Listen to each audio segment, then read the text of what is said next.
Sonoro.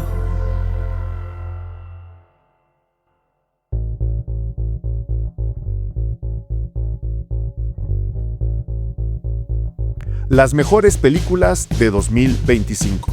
Es momento de cerrar como se debe. No podíamos dejar ir al 2025 sin el ya famoso y siempre solicitado podcast especial con el recuento de las mejores películas del año.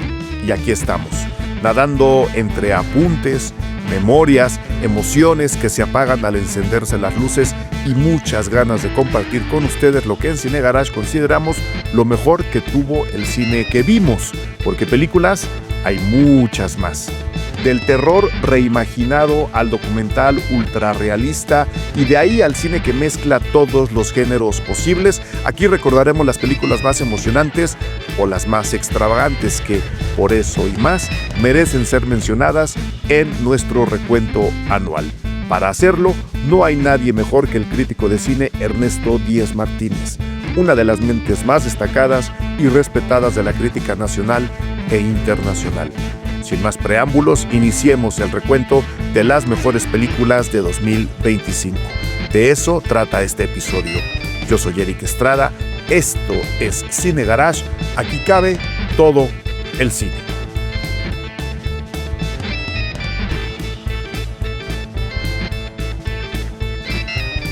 Queridísimo Ernesto Díez Martínez, casi año con año nos vemos, por eso me da mucho gusto verte, no porque te tenga lejos, sino porque cuando la gente te pide y yo paso el recado, aquí estás. Yo nada más por no darte lata, no te invito más, pero sé que la gente te quiere y sé que además tu propio proyecto te tiene muy ocupado. Bienvenido nuevamente a los micrófonos Cine Garage. Hola, Eric, ¿cómo estás? Pues un gusto estar de nuevo aquí contigo y con los escuchas, pues de tu podcast. Y pues adelante, con todo gusto Adelante. a lo que vinimos. A lo que vinimos, y justo antes de empezar a hacer a lo que vinimos, le quiero recordar a la gente, este es el instante perfecto, idóneo, para que se suscriban al podcast Cine Garage. Ya vieron ustedes los números que hemos ido soltando, nos fue muy bien, muchísimas gracias a toda la gente que nos oye, que nos ha recomendado. Suscríbanse, nos ayuda muchísimo para saber en dónde andan, en dónde nos oyen, en qué países.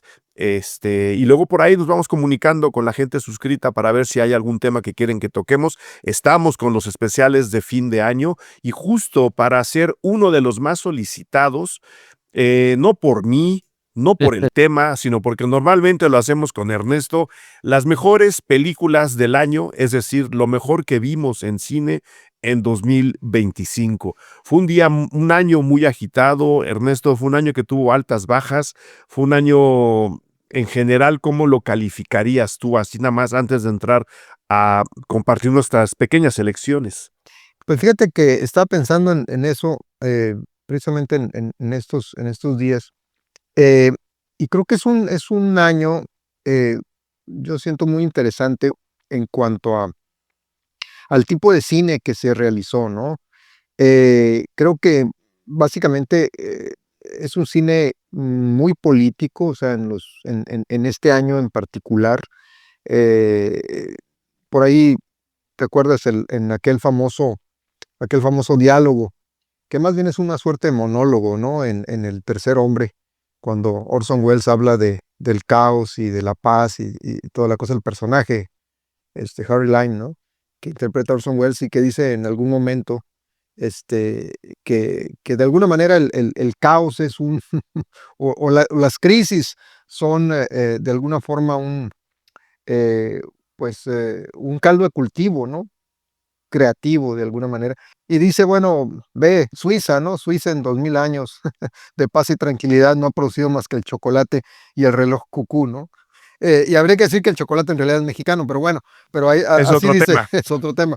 Dice, pero efectivamente, en este año pues el regreso, yo creo que de manera muy clara, amenazante y sin subterfugios del fascismo, especialmente en América, no solamente en América, pues, pero en todo el mundo, pero especialmente, pues, vivimos en este continente, y desde el norte hacia Estados Unidos hasta Argentina, esta serie de personajes impresentables, ¿no? Que se han apoderado de los países y de la conversación y, en fin, de todo. yo creo que ha sido un año en el que el cine ha respondido, ¿no? O sea, tanto en Hollywood como precisamente en Sudamérica, ¿no? Y desde distintas, vamos a llamarle así, perspectivas, desde distintas visiones, algunas más optimistas, otras más pesimistas, pero creo que ha sido un año en ese sentido muy, muy, muy interesante, con un cine más abiertamente político, ¿no? De lo que por lo menos hasta hace poco tiempo era, ¿eh? Incluso en el cine del mainstream Sí, hollywoodense, incluso, ¿no? es lo que te iba a decir, que incluso en el cine también llamado industrial hay películas que nos dicen, ojo, porque lo que está pasando no está bien. En primera, porque ya nos pasó, y en, Además, se- y en segunda, porque ahora sí vienen con un descaro impresionante. Hablando de ese cine industrial, no le vamos a llamar de resistencia, pero sí de respuesta. El cine de resistencia creo que es otro tema. No sé si el agente secreto de Clever Mendoza Filo, con todo y que está ambientada en otra época, entraría en lo que estás describiendo, Ernesto. sí, sí, claro, o sea, creo que es extraordinaria la película de Filo, de Clever, de Mendoza Filo, porque, digamos, te plantea este escenario histórico y de una manera muy interesante, muy inteligente, de hecho, en el planteamiento argumental, te plantea que eso que pasó hace ya muchos años está presente, ¿no? Porque, bueno, las personas que no la han visto no vamos aquí a echar a perder nada, pero básicamente la estructura es, estamos viendo lo que sucedió en el pasado, pero a través de una investigadora que está recopilando, está escuchando, de hecho, diálogos y está escuchando grabaciones de eso que sucedió en el pasado, de tal manera que ese pasado ya remoto se convierte en el presente porque está ella investigando y está, digamos, escarbando en el presente, pero también porque uno voltea y eso pues está pasando en la realidad, más allá de la película. Creo que es una cinta realmente notable, creo que la mejor película que ha dirigido este cineasta brasileño, y de hecho, precisamente entre este cine, vamos a llamar así, pues de respuesta, como dices tú, o de un planteamiento, pues de desnudar todas estas dinámicas del poder despótico. Me tocó ver, no sé, hace 2, 3 días, un tuit muy afortunado de un colega que a lo mejor tú lo ubicas, es un colega mexicoamericano, Carlos Aguilar, que es de Los Angeles Times, y publicó en su, en su cuenta de Twitter dos fotos que me parecieron muy ingeniosas, porque está el famoso fotograma de una batalla tras otra, donde está DiCaprio en su bata esta Sí, roja, ¿no? Hablando por teléfono y diciendo, hablo del futuro, y el fascismo está a todo lo que a da, y todo lo que da. está contestando Wagner Moura en la famoso fotograma también, en donde él está hablando por teléfono, ¿no? Entonces parece que los dos están hablando, y me pareció muy afortunado, muy ingenioso ese manejo de los dos fotogramas, porque son películas que sí conversan, o sea, realmente sí conversan las dos películas, enfrentando a esta amenaza, no del pasado, sino del presente. Y además, incluso en esta película de Paul Thomas Anderson, eh, eh, digamos, la novela original estaba ubicada en el siglo pasado, ¿no? Y era un poco hasta donde este, recuerdo, la novela está ubicada en la época de Reagan, precisamente hablando de los radicales de los años 60, pero en la novela original.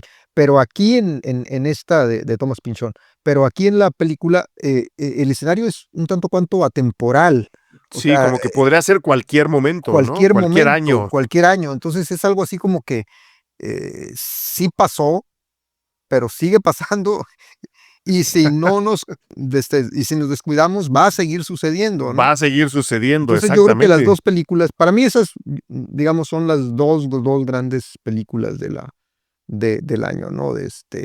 Hay otras por ahí también muy, muy cercanas, pero esas dos, porque precisamente hay esta conversación, Se eh, responden una a la otra. se responden una a la otra, hablando curiosamente del pasado, pero ancladas en el presente, ¿no? Claro, que yo creo que es además la forma de hacer o de evidenciar los peligros, en este caso del fascismo. Decir, tan ya nos pasó que sabemos lo malo que es y ahora está pasando, entonces nada más venimos a advertir. No sé si en la temática que estamos desarrollando, ahí están ya nada más dos sugerencias, una batalla detrás de la otra y el agente secreto. No sé si ahí quepa La semilla del fruto sagrado, que si bien se vio en festivales el año pasado, estrenó en cines este año. No sé si tú la acomodaste, la acomodaría, la tenías contemplada o tengas otra. Yo la tengo en mi lista justo por eso, porque apareció en cines comercialmente ya en el 2025. Sí, si mal no recuerdo, creo que la anoté hasta el año pasado, Sí, es creo que sí. probable. Pero la que sí es, que de hecho se estrenó este fin de semana pasado, la nueva de Panaji, ¿no? Que es Solo fue un accidente, Solo fue un accidente. que sí está también en este terreno, ¿no? Esta descripción de un régimen, en este caso, bueno, igualmente despótico, pero además fundamentalista, ¿no? Este planteamiento también cinematográfico, tanto en el aspecto formal como en el aspecto de fondo de Panahi, ¿no? Porque la película es una road movie muy entretenida, en parte muy divertida, incluso hay momentos como de farsa, ¿no? Como de comedia italiana, como de comedia casi felinesca, porque recuerdo muy bien, hay una toma en la que se aparece una novia vestida de blanco, un novio empujando una vagoneta por una calle atestada en Teherán, ¿no? O sea, eso parecería de una película italiana de los años De 50, comedia, sí. 60, ¿no? Eh, pero este planteamiento, pues, de esta venganza de un grupo de torturados, de sobrevivientes de la tortura del régimen de la República Islámica iraní, que secuestran a alguien que creen ellos que puede ser quien los torturó, porque además lo identifican además por la voz, porque bueno, pues los torturadores suelen no identificarse. Aunque Tomar sus paréntesis, precauciones, sí, aunque dirían por paréntesis ahí. en estos días yo creo que ya ni esas precauciones se No, tomarían ya no. en estos, pero bueno, eh, eh, reconocen la voz, reconocen además las pisadas del personaje porque llevaba una, una pierna artificial. Entonces, con la manera en que camina, la voz, creen identificarlo, lo secuestran y la idea es pues torturarlo, matarlo, incluso hasta enterrarlo vivo y entonces van dando Mm, vueltas por todo Teherán y en los alrededores con el tipo en la vagoneta ahí atado y amordazado. Eh, y la película sí funciona como esta comedia, pero también con un melodrama moral muy demandante. O sea, a ver, teniendo la oportunidad, ¿te convertirías en eso que más aborreces? O sea, si sufriste la tortura, ¿te convertirías ahora luego tú en un torturador, tú en esa persona claro. que infliges el dolor ya incluso hasta pensando por el placer de producir ese dolor? Y, y además, bueno, por todo lo que Panahi, pues ya es un veterano en cinematográfico, el tipo lo conocemos bien en México porque, de hecho, su primera película se estrenó comercialmente en México. Casi se ha visto todo, si no es que Sí, todo aquí, ¿no? Sí. el Globo Blanco, me acuerdo muy bien, eso pues yo lo vi en el cine. Y el planteamiento, digamos, formal de la película es formidable, tomas extendidas, deja respirar a los actores, estos paisajes desérticos abiertos en los que ocurre buena parte de la acción. En fin, a mí la película me pareció extraordinaria. La que comentas que es de Rasuf, ¿no? También otro cineasta iraní, Sí, de Mohammad Rasulov. Rasulov, perdón. Sí, yo creo que seguramente no he oído, no recuerdo, pero seguramente la Está en anoté la lista del año pasado, del año sí. pasado, muy probablemente. Pero esta de Panaji también creo que sería pues adecuado ahí colocarla en alguno de esos lugares. Ahora que dijiste, es un sistema dictatorial más fundamental. Yo no sé si en Estados Unidos Sí, no son poco fundamentalistas sí, ahora, sí, ¿eh? sí, no, no. Yo creo que la carga puritana está también a lo que da. Y no sé si ya viste Bugonia, creo que Bugonia está ahí también. O sea, Sí, Bugonia no habla exclusivamente, o si quieres mencionarla, no habla exclusivamente de la instauración de un régimen dictatorial, pero habla justo de los ambientes y del caldo de cultivo del cual surgen este tipo de gobiernos, este tipo de sistemas, más bien, mucho mejor dicho, creo yo, ¿no? En medio de teorías de la conspiración, en medio de paranoias sociales, en medio de mentiras falsas ¿no? Y falsas verdades, una cosa muy alocada. Creo que lo que ocurre en Bugonia con Yorgos Lanthimos es la muestra del caos en el cual están floreciendo este tipo de sistemas. No sé si estés de acuerdo, Ernesto. sí, de hecho, también por ahí seguramente tiene que estar esta película, que es realmente muy divertida, una película Sí, muy divertida, pero como todo el cine de Lanthimos es una comedia muy incómoda, ¿no? O sea, sí te ríes y de repente dices, ¿de qué me estoy riendo? ¿De qué carajo me estoy riendo? Eh, hay esta obsesión de Lanthimos por estos mundos cerrados en sí mismo, desde sus primeras películas, ¿no? Desde Diente de Perro, desde Quineta, The Lobster, en fin, toda esta descripción de mundos extraños, excéntricos, que tiene una lógica interna implacable, ¿no? Que de vista desde fuera dicen, pues están completamente pirados, pero para los que de alguna manera viven en ese sistema, tiene una lógica inflexible, que es un poco lo que pasa con esta película, porque los secuestradores de la CEO, pues porque Emma Stone interpreta a una poderosísima empresaria eh, farmacéutica. farmacéutica o química, no, farmacéutica, sí, porque la película coreana original, el CEO era de una compañía química. Y de hecho volví a ver hace poquito, hace unos días, la película en la que está basada, esta película de Ajá. Lanthimos, Bugonia, que es Save the Green Planet, una película de principios de siglo, una película coreana de culto, pero esta versión de Lanthimos se sostiene por sí misma, porque sí logra, por un lado, este cineasta griego, llevar la historia a sus intereses muy, muy particulares, que es estos mundos asfixiantes, cerrados, delirantes, ¿no?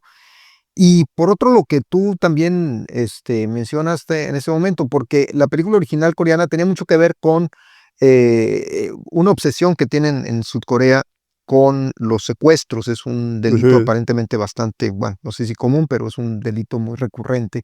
Y además ahí hay una leyenda, bueno, no leyenda, una historia fascinante, no sé si la recuerdas, de un cineasta sudcoreano muy importante que fue secuestrado por Corea del Norte, por el papá del actual dictador y se lo llevó y a hacer películas propagandísticas, una cosa delirante, ¿no? Que parece, de hecho, película de Lantimos eso, ¿no?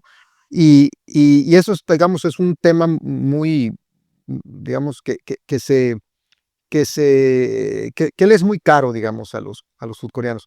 Pero aquí lo que hace Lantimos es precisamente rescatar de alguna manera todos los elementos de la historia para llevarlo a este mundo de la posverdad, ¿no? A este mundo de los delirios conspiranoicos y además con una Emma Stone que sí, mis respetos, es Sí, una fuerza, en manos de Lantimos, esta muchacha, bueno, esta mujer ya no es tan jovencita, pues sigue siendo muy joven, se convierte en una fuerza de la naturaleza verdaderamente impresionante, ¿no? Es un monstruo que no puedes dejar de verla. sí. O sea, es un auténtico monstruo, pero no puedes dejar de verla y pensar, se los va a fregar, o sea, de una u otra manera va a salir adelante, porque este tipo de cucarachas son, Sí. son indestructibles. A mí me gusta mucho de la película que no hay ni buenos ni malos, que todos Sí, están hundidos en el lodo. ¿Qué más, Ernesto? Para no quedarnos en el tema del cine de respuesta, que bueno, podríamos hacer nada más un especial de eso, porque como dices, es una oleada grande.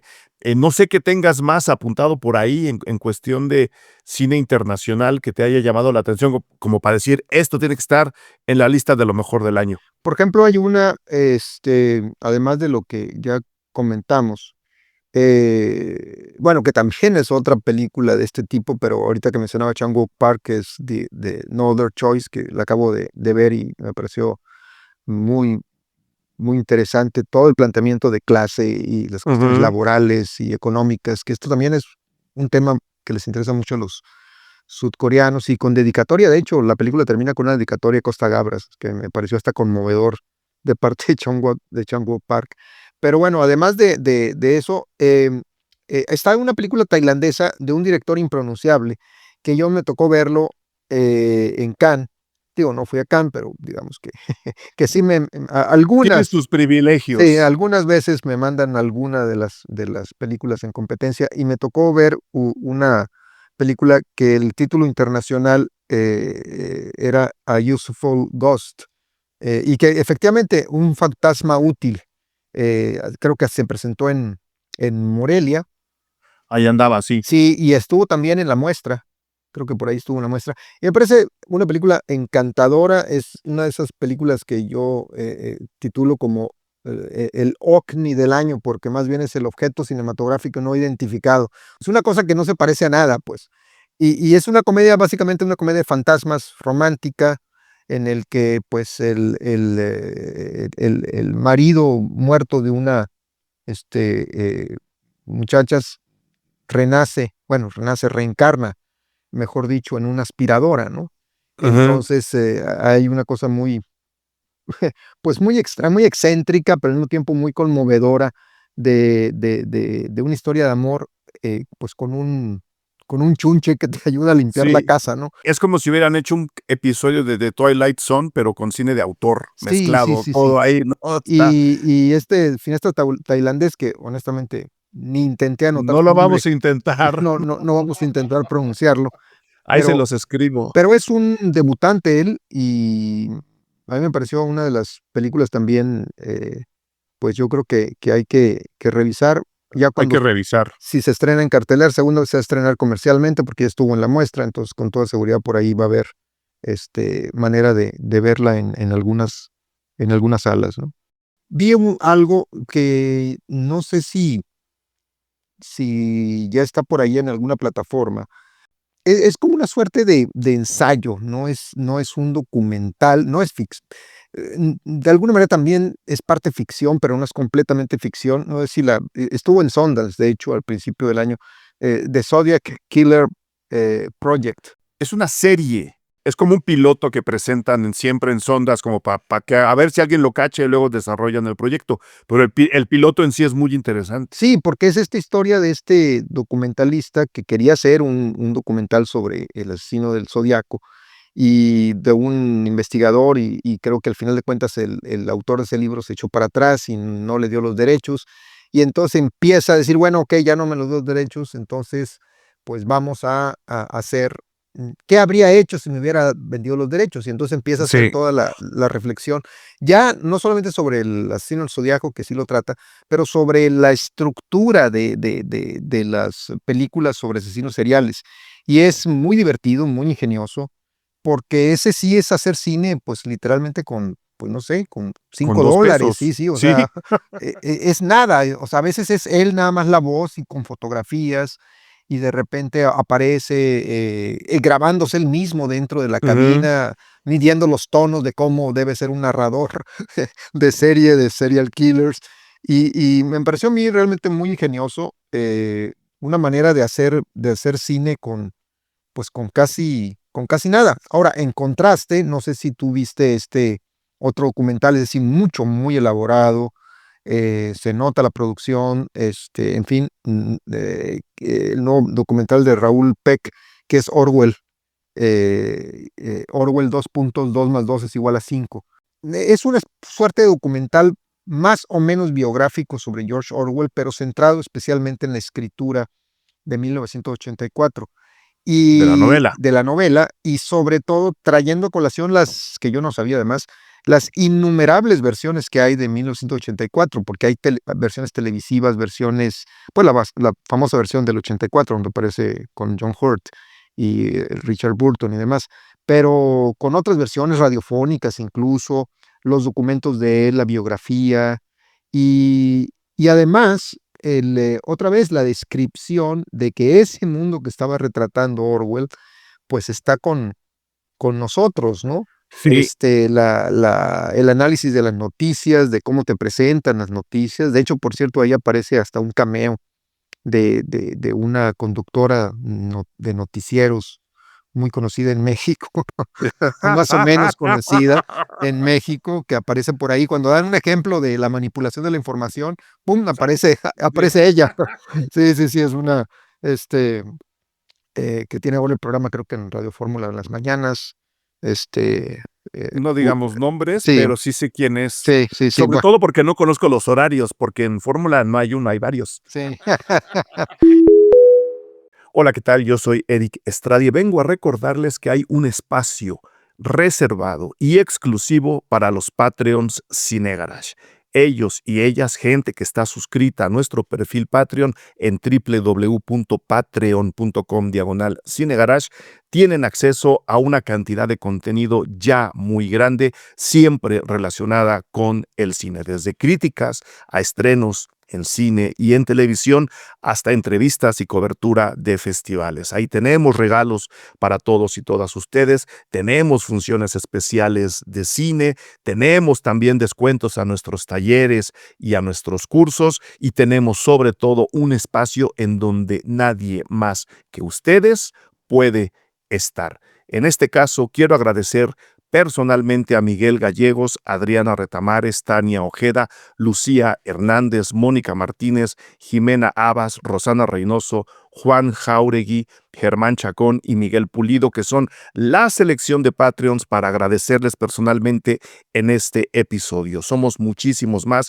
hay mucha gente ahí ya discutiendo y disfrutando del cine. www.patreon.com/Cine Garage.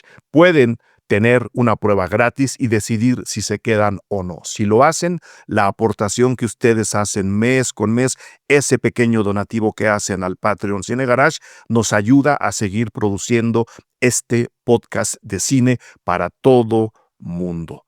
Ahí les esperamos, vengan, súmense. Ahí adentro está la discusión, ahí adentro solamente los Patreons, nadie más puede ser parte del mundo Cine Garage. www.patreon.com/Cine Garage. ¿Por dónde dirigiríamos ahora la lista, Ernesto? Porque es que hay de todo, como decías, sí hay una carga política en películas que aparentemente no la tienen o que para mucha gente no la van a tener, pero creo que el tema está súper presente. No sé si tengas alguna otra por ahí. Hay otra, Eh, a ver. hay otra que, pues, de hecho, es una de mis favoritas definitivas del año. Y yo creo que desde muy temprano, porque la película se estrenó, no sé, en verano o incluso antes, que es Pecadores de Ryan Ah, claro. Coogler, que a mí me Sí. pareció extraordinaria, la verdad.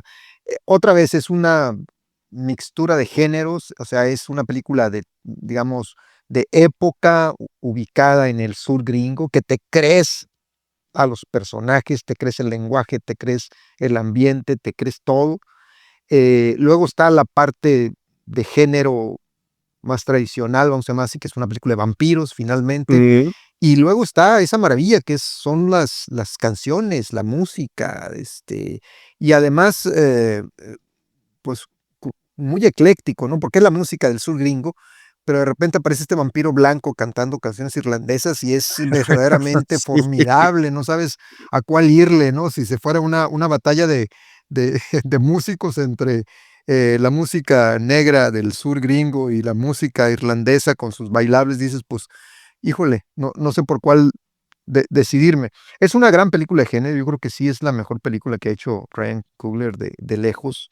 Em, y otra vez una película del mainstream y profundamente política, también, por También. cierto, que no deja de ser una película de vampiros, que no deja de ser una película que funciona como película de vampiros, de hecho, que funciona muy bien, y que también funciona en su discurso militante, y te la pasas muy bien en viendo la película. Creo que es una Tremendamente divertida. sí, sí, es una ¿Y gran y Exterminio, la de Danny Boyle, cómo la viste? yo creo que esto ya le podemos llamar cine de géneros, porque Sí, se está mezclando todo con todo. Ya no es de género, ya es de muchos géneros.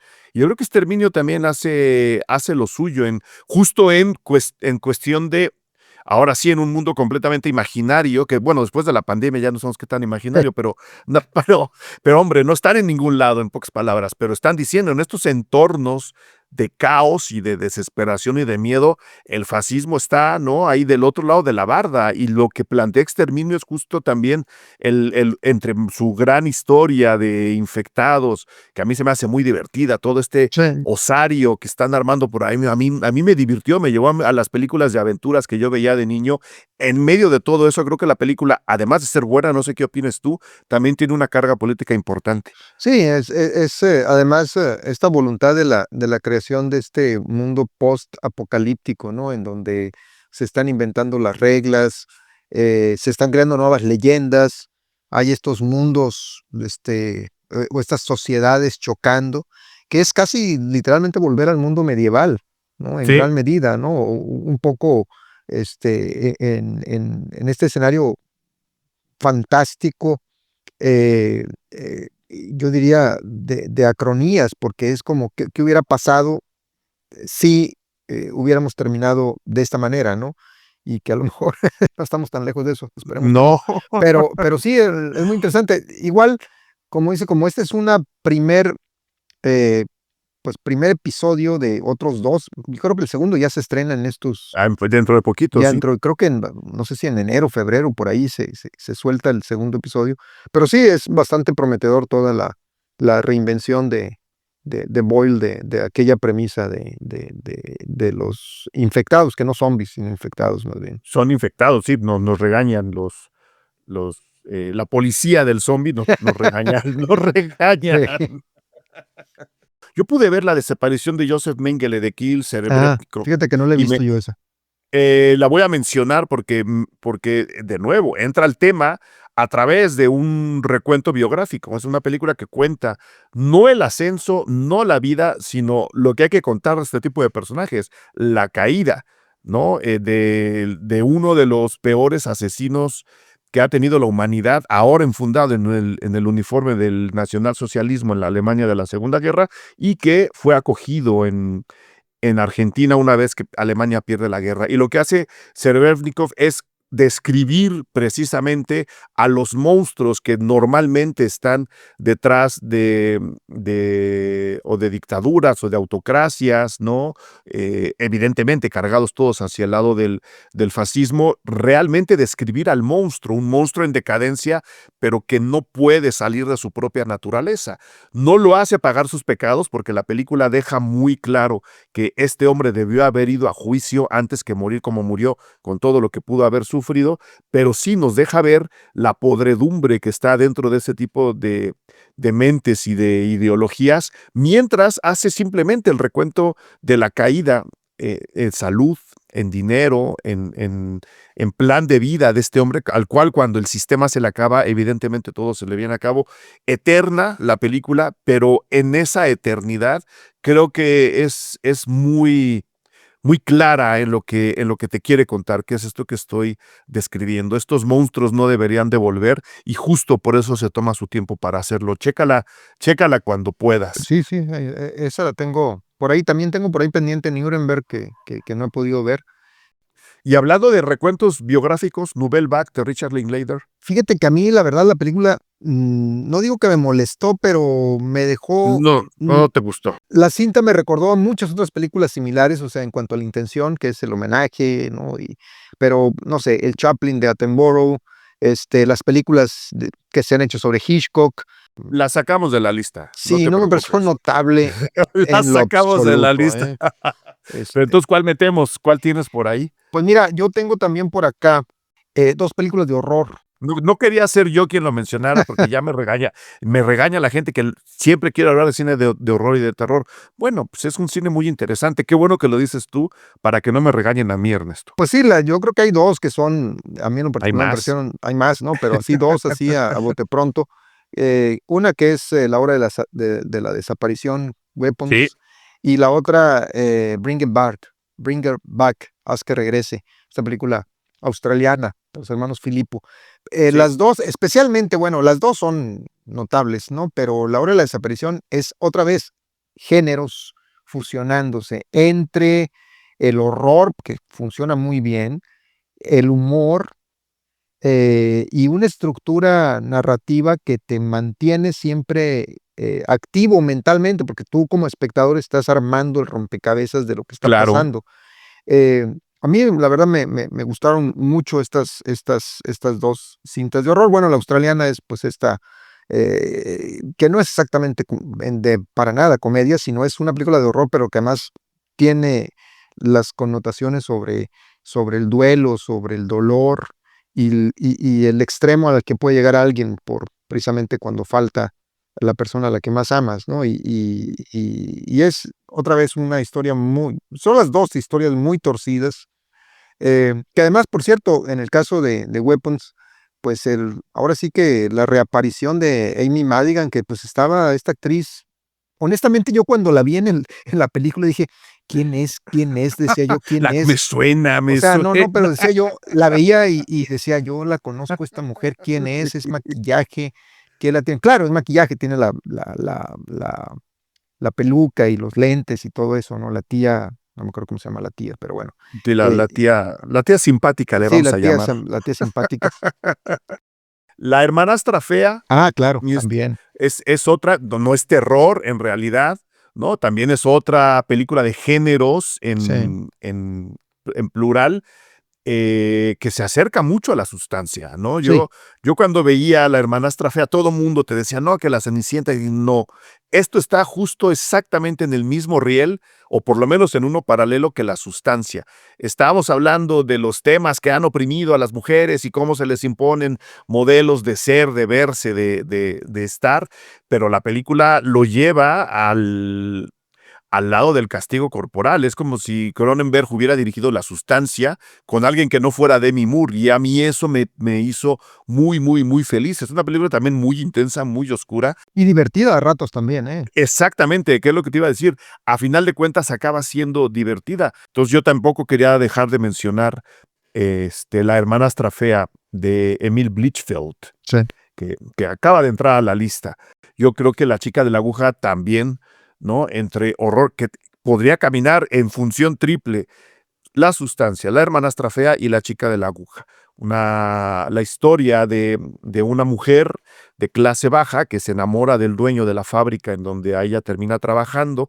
Evidentemente se enamora, ¿no? Pero la embaraza, luego ella no puede entrar al círculo familiar, viene una especie de tragedia social y uno diría, bueno, es un melodrama común y corriente. No, la película tiene una carga noir y una carga de gore realmente intensa, muy interesante, película en blanco y negro muy cargado, que si comparan si piensan en las películas con las que las estoy comparando, entenderán un poco por dónde va el asunto. No voy a descifrar el título de la película, es decir, no voy a decir por qué se llama La chica de la aguja, porque es parte de la experiencia y de la intensidad que la propia narrativa nos propone dentro dentro de la película. Pues bueno, ahí van más mezclas de géneros. No sé qué más tengas por ahí, mi querido Ernesto. Pues hay una que vi hace muy poco y que, bueno, además va a aparecer seguramente bueno, ya apareció de hecho en varias nominaciones, que es Valor Sentimental, la nueva película de Joaquín Trier, Sí, que es una muy buena apropiación de ciertas temáticas Woody Allenianas, porque es esta historia de un cineasta que de alguna manera no ha podido rehacer su relación con sus dos hijas, especialmente con una que es actriz. A mí me recordó mucho, de hecho, creo que la cita es muy clara en la película. Me recordó mucho en parte a otra mujer, la otra mujer, aquella obra maestra de Allen, porque hay una parte de la película que se cita directamente, porque uno de los personajes es psicoanalista, la mamá de la protagonista es psicoanalista, y ella de niña, la protagonista, que interpreta Renata Rensbe, solía escuchar, ¿no? Las terapias de los clientes de su mamá a través de no en este caso del sistema de ventilación que pedía en la otra mujer, sino más bien aquí a través de una estufa, ¿no? Y luego también las relaciones familiares entre dos hermanas que son creativas, pero que uno agarra un camino, otro, que también te remite a Hannah y sus hermanas. Entonces tiene toda esta parte digamos, de las citas Woody Allenianas, que ya estaba en otras películas, ¿no? La persona más horrible del mundo, en la anterior Sí, película sí. de Joaquin Trier, también es muy, muy claro. Pero otra vez, no es solamente el trabajo de cita, sino que sí hace suyo la historia, las actuaciones son formidables. Stellan Skarsgård está impresionante para variar. Incluso esta jovencita, Elle Fanning, por ahí lo puse en Twitter, pareció este año de Elle Fanning formidable porque notas ya una madurez en esta muchacha muy impresionante. O sea, hizo dos papeles en Depredador, Tierras Salvajes, que es muy divertido. Por cierto, la película me entretuvo bastante. Yo creo que es una de Sí, las sí. mejores películas.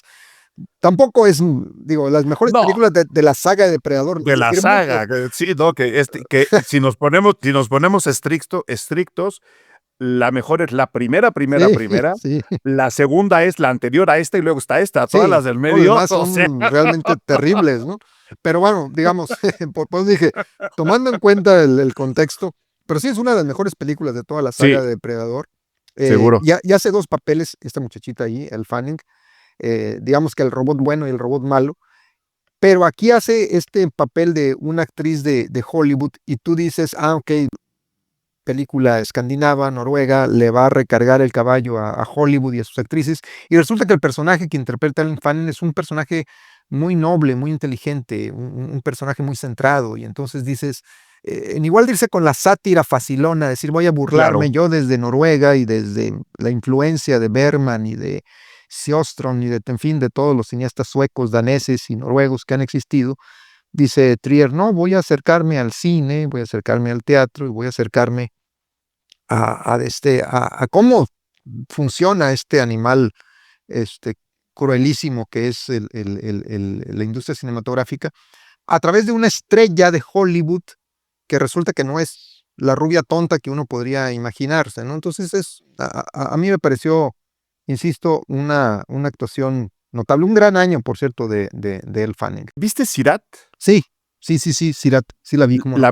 ¿La meterías? Fíjate que me gustó más como concepto, me gustó más como estar en el trance, literalmente, como si le pusieron el subtítulo en español. eh, y yo siento que esta es una película que tengo que volver a ver.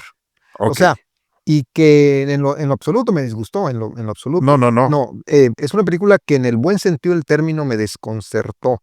Incluso para los que no la han visto, incluso hay un momento así shocking en la película que tú dices, híjole, esto es como para el final, o esto es o en todo caso para el inicio, pero no para casi después de poco más de la mitad. Esto te cuestionas incluso de la propia estructura narrativa de la película cuando te das cuenta que en realidad la historia en sí es lo de menos, Ujú. sino es estar dentro en ese viaje con los personajes. Es una película que sí, y la música me parece extraordinaria, por Es cierto. buenísima, es buenísima.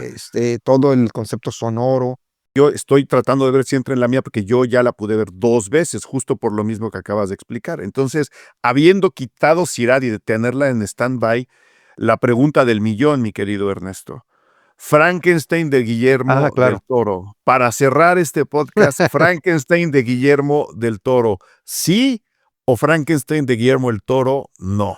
Mira, yo creo que Del Toro ha hecho una extraordinaria película eh, del Doctor Frankenstein, pero se llamó Pinocho. Se llamó Pinocho, Se exactamente. llamó Pinocho. Esta película a mí me parece una gran adaptación. Hay cosas que me gustaron mucho, hay otras cosas que no me gustaron.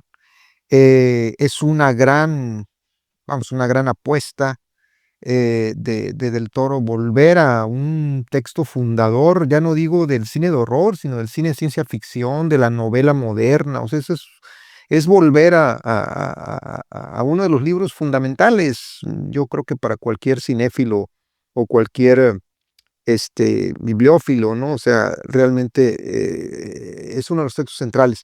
Eh, pero no sé, hay ciertas cosas que no me convencieron. Lo que sí me pareció notable de la película es sobre todo la relación, creo yo, entre el doctor y el monstruo, la criatura, mejor dicho, La criatura, para sí. no decirle monstruo, porque como bien decía, solo los monstruos se creen dioses, ¿no? Como ahí dice una de las frases de la película. Eh, Creo que en esa relación entre ese padre cruel y el hijo que quiere un padre, ¿no? Y que busca la aprobación del padre, creo que ahí está la historia. Y la verdad, lo que yo debo confesar es que la redención del doctor a mí no me gustó para nada. O sea, yo Ok, sí, ok. no me convence esa redención final. Pues ahí está rápidamente una pequeña selección. Evidentemente, Ernesto, sobre todo, ve muchísimas más películas de las que pudo aquí enumerar, tanto, bueno, no, todas por trabajo, ¿no? Tanto en la escuela como en todas tus demás colaboraciones. Te lo quiero agradecer enormemente, Ernesto, que te hayas tomado el tiempo de seleccionar algunas para la gente que te quiere en Cine Garage y fuera de Cine Garage, porque digo, no toda la gente que nos oye está dentro del Patreon, por ejemplo, pero quiero decirle eso a la gente. ¿Cómo te encuentran en tu Patreon? ¿Cómo te pueden seguir? ¿Dónde más te pueden leer? Suscríbanse al Patreon de Ernesto Díaz Martínez. Véndete, Ernesto, véndete. Vende caro, hay que Vende vender caro caro. tu amor Tu amor aventurera. aventurera.